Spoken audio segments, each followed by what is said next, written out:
Make sure you download the KDUS AM 1060 app. And if you're listening on the KDUS AM 1060 app, you can listen for your chance to win 4 tickets to Arizona Diamondbacks opening weekend. They take on the Chicago Cubs Sunday, March 30th. Baseball season is back. Get ready as the Arizona Diamondbacks kick off the season at Chase Field against the Chicago Cubs for opening weekend, March 27th through the 30th. The first 20,000 fans to the game on Thursday, March 27th will receive a rally towel courtesy of AZ Complete Health. On Friday, March 28th, stick around after the game for post-game fireworks. Don't miss out on the action and secure your seats at dbacks.com/SGT. I saw a great tweet today that was the launching point for this segment. And it comes from a really awesome Twitter account that if you don't follow, I highly recommend following it. It's at DBACS Stats Info. So it's stats and info all about the Arizona Diamondbacks. And I'm just going to read from the tweet. I'm not going to try to surmise it. It's just better in the hands of the person who tweeted this from the account today. Assuming Gallen, Burns, Kelly, Rodriguez, Brandon Pfaadt make up the Diamondbacks' 2025 starting rotation, the numbers this spring between this group have been encouraging. And they're the numbers. I'm going to read them here in a second. Anybody disagree that that's going to be the rotation that we start the year with? Gallen starting opening day, Burns right behind him, Kelly, then Erod, then Brandon Pfaadt. I think that 5th spot is still up for grabs, but it does feel like it is going to be Brandon Pfaadt. And so for the sake of this conversation, we'll go with what the tweet says. Here's what those 5 guys have done this spring. 8-0, 51 and a third innings pitched, 47 hits, 14 runs, 14 earned runs, 1 home run, 1 hit by pitch, 13 walks, 57 strikeouts, a 2.45 ERA as a group, and a 1.16 whip. Now, if we had a big siren that we could play, I would ask producer Dylan to fire it off right now. These are spring training statistics. At the end of the day, they don't matter. It is spring training.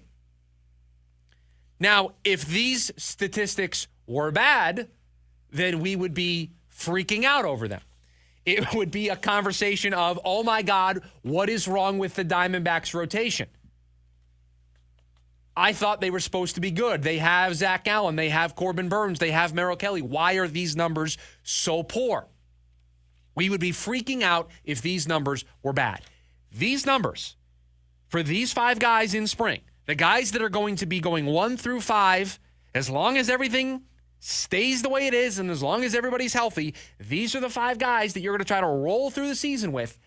Those are numbers that make them one of, if not the best rotations in all of baseball.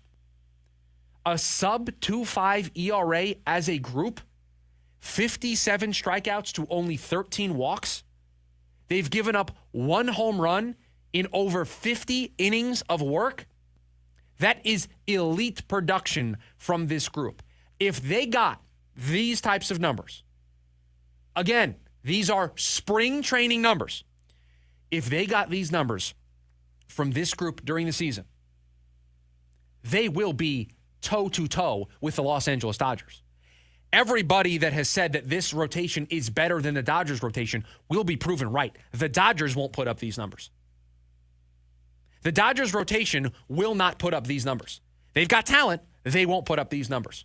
Roki Sasaki, that first start in Major League Baseball, a little shaky. Yamamoto entering year 2. Blake Snell can be kind of hit or miss, but seems to have made some lasting changes to his game.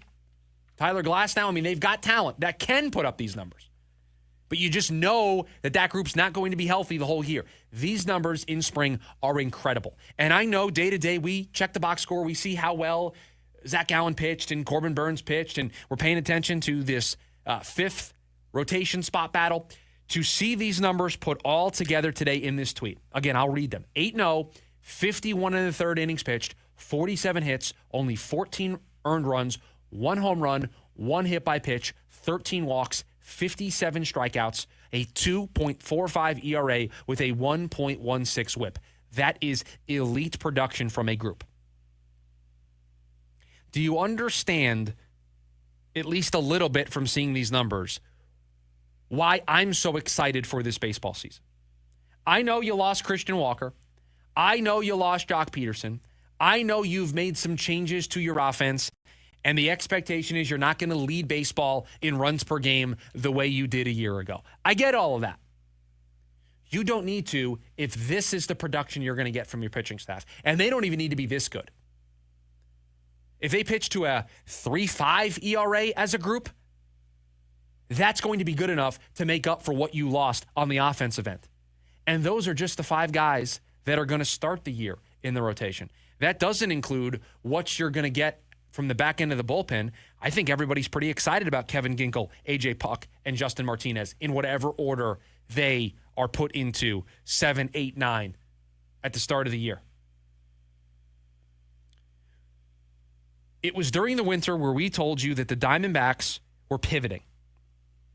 That last year they were a run creation team. They created more runs than anybody in baseball on a per-game basis.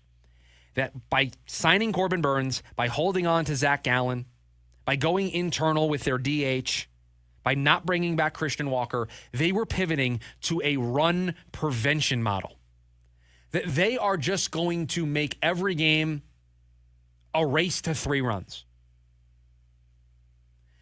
That they are going to bet on their starting pitching to be a neutralizing force. That we are going to prevent you from scoring. And yeah, our offense isn't going to be as good, but it doesn't need to be. We can win games 3-2.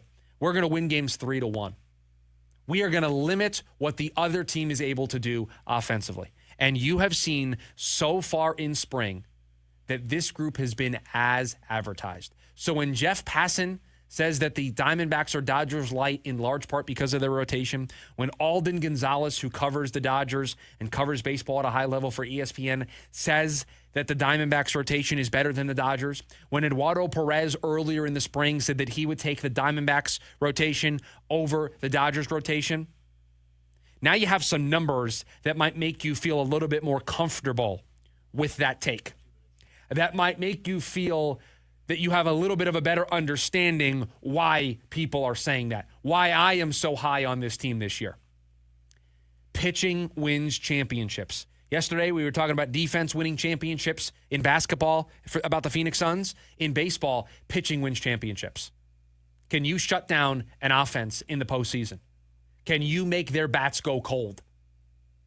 Well, guess what? I don't know if there's a team in baseball that is better equipped to make an opposing team's lineup go cold than the Arizona Diamondbacks, than this group that is pitched to a sub-2.5 ERA. A reminder that it doesn't matter who starts opening day because you're going to get to see all 5 of these guys throughout the year. And they're just going to rotate through. Now, they've got to stay healthy. All of the things that I have to say here, all of the disclaimers, these are spring stats. These guys have to stay healthy. But they have been as advertised. They have lived up to the billing. When they signed Corbin Burnes, everybody said, oh my goodness, the Diamondbacks have reached another level. The Diamondbacks pitching is in a new tier that's kind of away from the rest of baseball. They have backed that up in their 51 and the third innings here over the spring. Absolutely incredible. I cannot wait to watch this rotation. I cannot wait to watch Gallen and Burnes lead the charge. And Merrill Kelly's a forgotten guy. Eduardo Rodriguez also forgotten about. Brandon Pfaadt, still a young pitcher who is developing his game. It is just, I'm just ready. I'm just ready for next Thursday to be here and to start watching these guys. I'm a pitching guy at my core. I'm okay with a good pitcher's duel. I'm okay with watching 2 guys at the top of their craft duel it out for 6-7 innings. I'm for that. And I think you're going to see a lot of that craft on display when the Arizona Diamondbacks play every single night.